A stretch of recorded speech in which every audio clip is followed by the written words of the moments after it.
हाय दोस्तों, स्वागत है आपका हमारे चैनल स्टोरी संसार में। आज की कहानी है भोली भाली सास। राधा अपनी बहू से बोलती है, अरे बहू, ये साड़ी पहन के तो दिखा। आज हम सब मोहल्ले वाली बाजार गई थी तो मुझे ये साड़ी तेरे लिए बहुत पसंद आई, तो मैंने इसको तेरे लिए ले लिया। अरे वाह माँ जी, साड़ी तो सच में बहुत सुंदर है। मैं अभी इसे पहन कर आती हूँ। थोड़ी देर में आरती साड़ी पहन के आती है। राधा बोलती है, अरे वाह, कितनी सुंदर लग रही है तू। तभी अचानक दरवाजे की घंटी बजती है। रुक बहू, मैं खोलती हूँ, देखती हूँ कौन आया है। राधा दरवाजा खोलने जाती है। जैसे ही राधा दरवाजा खोलती है, सामने अपनी बहन को देखकर बहुत खुश हो जाती है। अरे सीता, तू तू कब आई?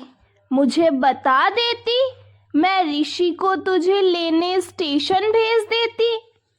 अरे राधा, तू तो मुझसे मिलने ही नहीं आती, तो मैंने सोचा मैं ही तुझसे मिलने आ जाऊं। दोनों बहनें अंदर आ जाती हैं और सीता पूरे घर को देखती है। सीता बोलती है, अरे वाह, घर तो बड़ा शानदार है। फिर उसकी नज़र सामने खड़ी आरती पे पड़ती है। अरे बहू, तूने साड़ी तो बहुत सुंदर पहन रखी है, कहीं किसी शादी में जा रही है क्या? अरे नहीं नहीं, ये तो मैं अभी अपनी बहू के लिए बाजार से खरीद के लाई हूँ। अच्छी लगी ना मेरी पसंद तुझे? सास बहू का प्यार देखकर सीता मन ही मन सोचती है, अरे लड़ाई का दूसरा नाम ही सास बहू है, पर यहाँ तो अलग ही रामायण चल रही है। दोनों एक दूसरे के साथ कैसे एक साथ मिलके रह रही हैं? लगता है मुझे ही कुछ करना पड़ेगा। अगले दिन सुबह आरती रसोई में खाना बना रही होती है। तभी सीता उसके पास आती है। अरे वाह बहू, बड़ी अच्छी खुशबू आ रही है। क्या बना रही है बहू? जी वो मैं आलू गोभी की सब्जी और रोटी बना रही हूँ। सीता इधर उधर देखती है और बोलती है, अरे जिस दिन से मैं इस घर में आई हूँ, मैं रोज देखती हूँ तू अकेले ही पूरे घर का काम करती है। मुझे तुझ पे बड़ी ही दया आती है। अरे तो अपनी सास से भी कुछ काम करवा लिया कर ना। आरती मुस्कुराकर बोलती है, अरे माँ जी, मेरे होते हुए मेरे सास को काम करने की भला क्या जरूरत है? अरे बहू, तू अभी नई नई इस घर में आई है, तुझे कुछ पता नहीं है मेरी बहन के बारे में। मैं तो बुजुर्ग होने के नाते तुझे समझा रही हूँ। मैंने ये बाल धूप में सफेद नहीं किए हैं। मैंने पूरी दुनियादारी देखी है। कल ही मेरी बहन मुझे बोल रही थी, जब से ये आरती शादी करके हमारे घर आई है, सारा काम ही ये कर लेती है, मुझे कुछ करने की जरूरत नहीं पड़ती। हमारा एक नौकरानी का खर्चा बच गया। आरती हैरानी से पूछती है, क्या सच में माँ जी मेरे बारे में ऐसा सोचती है? लगता है आपको कोई गलत फहमी हुई होगी। माँ जी मेरे बारे में ऐसा सोच ही नहीं सकती। अरे मैं भला क्यों तुझसे कुछ गलत बोलूंगी? मैं तो तुझे अपनी बेटी मानती हूँ और एक माँ होने के नाते मैं तुझे समझा रही हूँ। आगे तेरी मर्जी है, तुझे जो सही लगे वो कर। इतना कहकर सीता वहां से चली जाती है। उसी शाम राधा मार्केट से सब्जी लेकर आ रही होती है। तभी सीता उसे देख के कहती है, क्या हुआ बहन, तूने आज बाजार से आने में बड़ी देरी कर दी। अब क्या बताऊं सीता, आजकल मेरे कमर में बहुत दर्द रहता है, कमर के साथ साथ मेरे पाँव में भी बहुत दर्द रहने लग गया है। मुझसे ठीक से चला भी नहीं जाता। हाँ, तो अब क्या पछता रही है? इसमें गलती तेरी ही है ना। बहू के रहते हुए सास अगर सारे घर का काम करेगी तो उसके कमर और पाँव में दर्द तो होगा ही ना। अरे कभी गाँव आके देख, हम अपनी बहुओं को नौकरानी बना के रखते हैं। अरे तुझे नहीं पता, तेरी बहू तेरे पीठ पीछे तेरी कितनी बुराई करती है।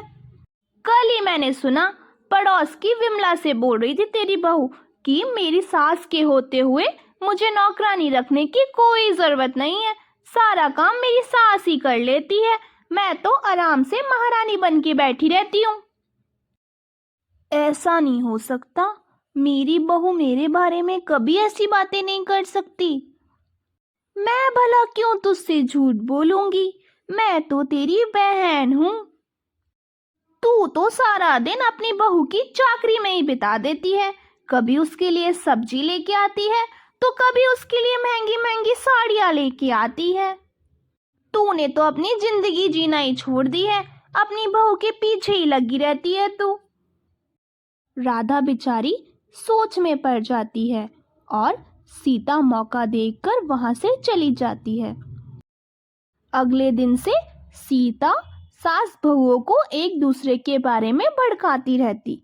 सास बहू बेचारी भोली उसकी बातों में आ जाया करती। ऐसे ही एक दिन सुबह सीता बोलती है, सुन बहन, मैंने सुना है तेरे यहाँ का मार्केट बहुत बड़ा है, मुझे भी दिखा दे, चल अपन दोनों आज मार्केट घुमाते हैं। अच्छा ठीक है, मैं अभी अपनी बहू से पैसे ले आती हूँ, फिर हम दोनों मार्केट चलते हैं। तभी सीता मुंह बना के कहती है, कैसी सास है तू जो अपनी बहू से पैसे मांगती है। मैं तो समझती थी तू उस घर की मालकिन है, पर तू तो सही कहती है तेरी बहू, तू इस घर की नौकरानी जैसी है। कितना डरती है तू तेरी बहू से, तभी तो तूने सारे पैसे तेरी बहू को दे रखे हैं, जरूरत पड़ने पर तुझे उससे मांगने पड़ जाते हैं।